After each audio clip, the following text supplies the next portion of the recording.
Ce matin, Martine ne s'est pas présentée à son travail et elle ne s'y présentera plus jamais parce qu'elle n'a pas eu la force d'affronter une nouvelle journée de souffrance et a préféré mettre fin à son combat. Sa famille, ses amis et tous ses collègues sont sous le choc. Personne n'a compris son geste. Tout le monde disait d'elle qu'elle était douce, gentille, serviable et souriante. Elle répondait toujours « Oui, ça va, merci » quand on lui demandait. Mais personne ne se doutait de ce qu'elle traversait. Personne n'a pu imaginer que derrière son masque du « tout va bien », Martine allait mal, très mal. Jusqu'à ce jour fatidique, au lieu d'enfiler son masque, elle a choisi d'arrêter définitivement de jouer la comédie. Alors oui, elle a choqué tout le monde. Alors oui, elle a commis l'irréparable. Et bien sûr, chacun y est allé de son petit commentaire. Elle aurait dû prendre une semaine de congé. Elle aurait dû changer de boulot. Ou encore, elle aurait dû se faire aider. En revanche, ce que personne n'a réalisé, c'est que si Martine en est arrivée à prendre une telle décision, c'est que ça faisait probablement des mois qu'elle souffrait.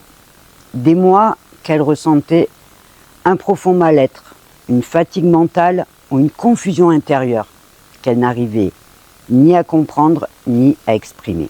Et elle s'était sûrement convaincue que ce n'était qu'un coup de fatigue qui finirait par passer. Jusqu'au jour où la fameuse petite goutte, celle qui fait déborder le vase, est arrivée.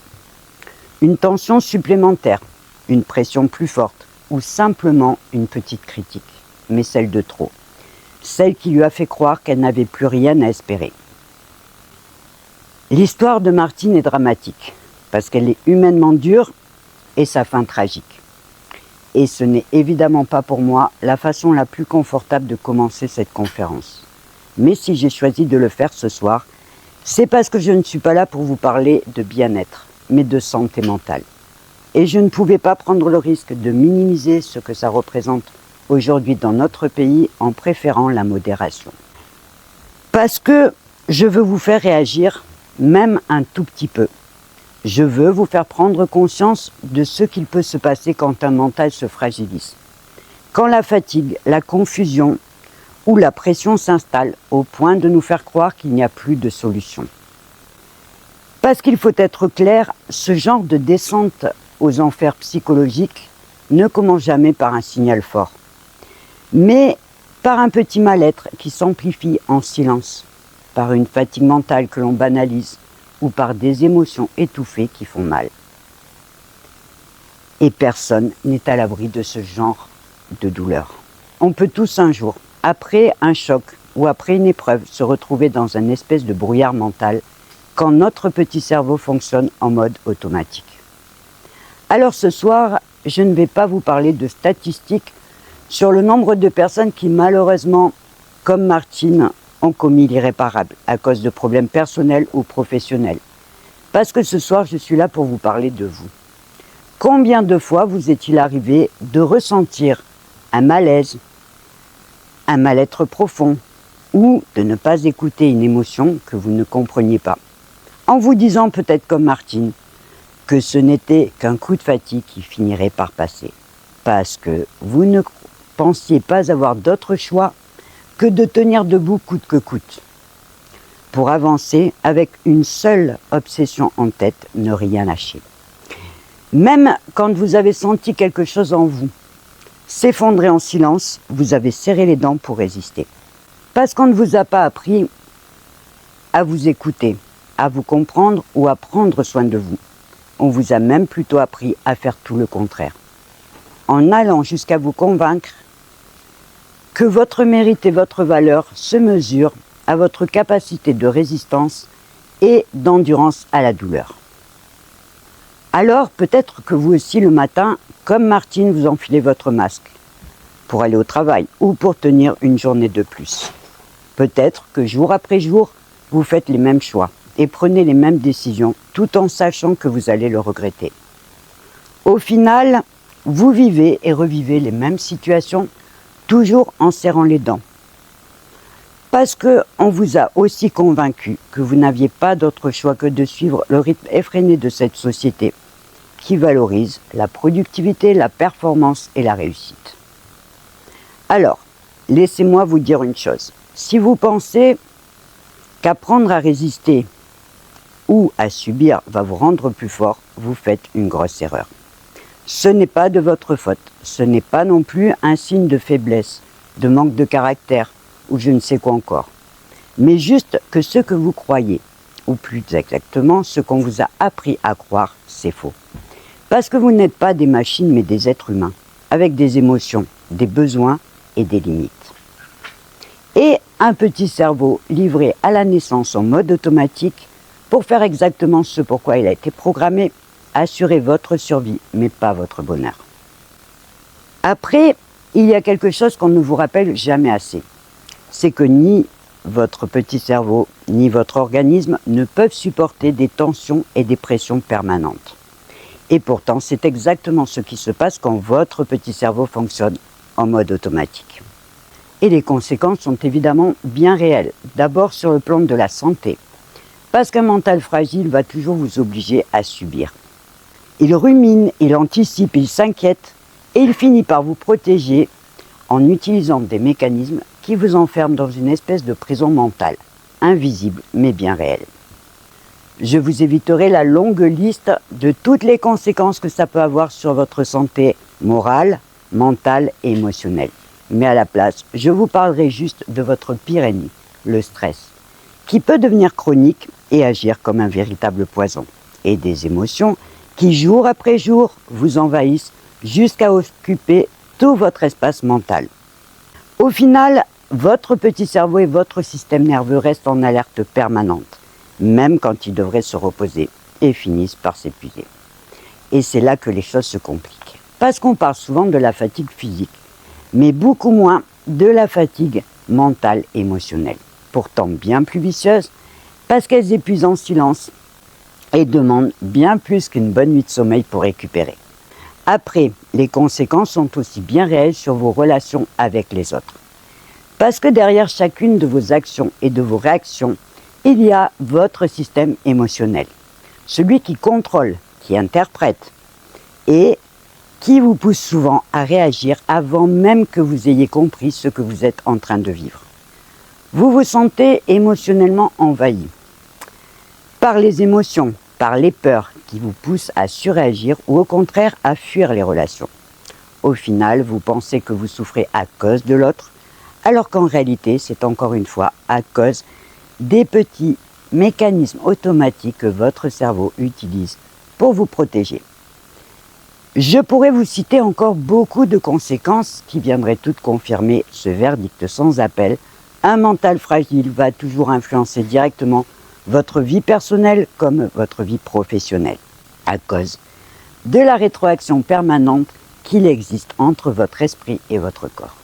Et oui, votre esprit influence votre corps autant que votre corps influence votre esprit. Et au final, vous vous retrouvez bloqué à cause des décisions que vous n'arrivez plus à prendre, des limites que vous imposez, des choix que vous n'arrivez plus à faire et des projets que vous remettez toujours à plus tard. Résultat, vous finissez par subir votre vie. Non pas parce que vous êtes incapable de faire autrement, mais parce que vous êtes assis côté passager pendant que votre petit cerveau tient le volant.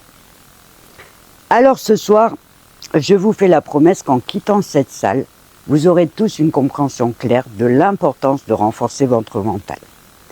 Et aussi la certitude que quoi qu'il vous arrive, vous avez tous en vous des forces intérieures que vous ne soupçonnez même pas, toujours prêtes à se réveiller à chaque fois que vous en avez besoin pour vous aider à traverser les tempêtes de la vie. En y réfléchissant, vous comprendrez que cette promesse porte un message fort.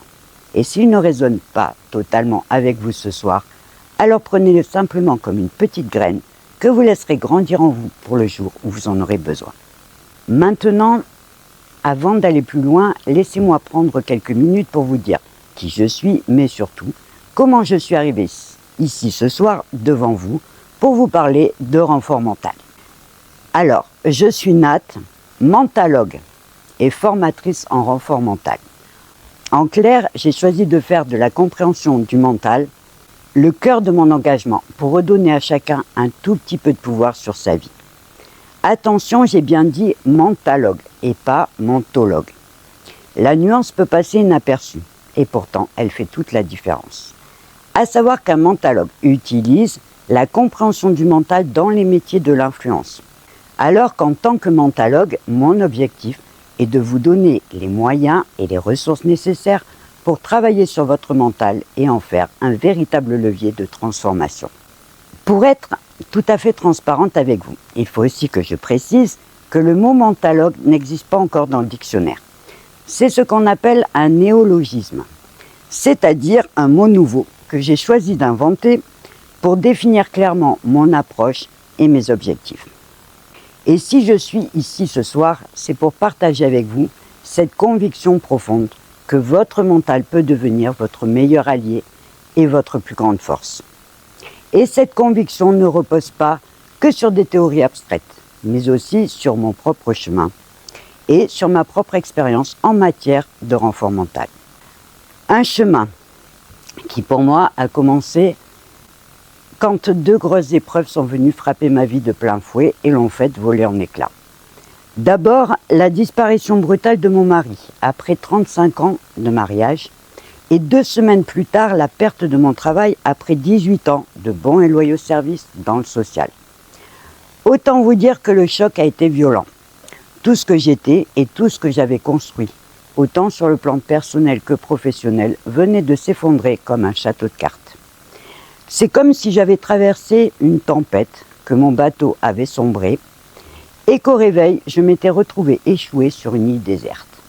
Seule, perdue, sans savoir quoi faire, je suis restée là plusieurs jours sans pouvoir bouger, jusqu'à ce que je ressente en moi une petite étincelle se réveiller, et surtout, le besoin profond de me sentir bien vivante.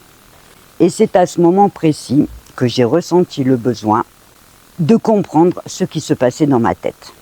Je me suis alors retournée vers des sciences que j'avais croisées quelques années plus tôt dans mon parcours professionnel, les neurosciences et la psychologie humaine, pour comprendre mes doutes, mes peurs et mes blocages. Et c'est grâce à elles que petit à petit, un pas après l'autre, j'ai construit des ponts. De cette île du désespoir, j'ai réussi à atteindre l'île de la résilience, puis celle de la détermination, puis celle du courage, jusqu'au jour où je suis enfin arrivée sur l'île de l'espoir. Il m'a fallu plus de 3 longues années pour faire ce chemin qui m'a conduit jusqu'ici devant vous ce soir. Mais aujourd'hui, je peux vous dire avec certitude qu'il est possible de transformer une épreuve en point d'appui plutôt qu'en point final. Et je peux même vous montrer la route. Parce que oui, j'ai connu le chaos émotionnel, les zones d'ombre et les peurs qui y paralysent.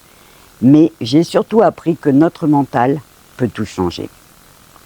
La construction de mon approche a été simple et entièrement basée sur le principe qu'en comprenant les bases du fonctionnement de votre cerveau et de ses petits mécanismes, vous pourrez vous aussi renforcer votre mental et donc rendre la transformation possible.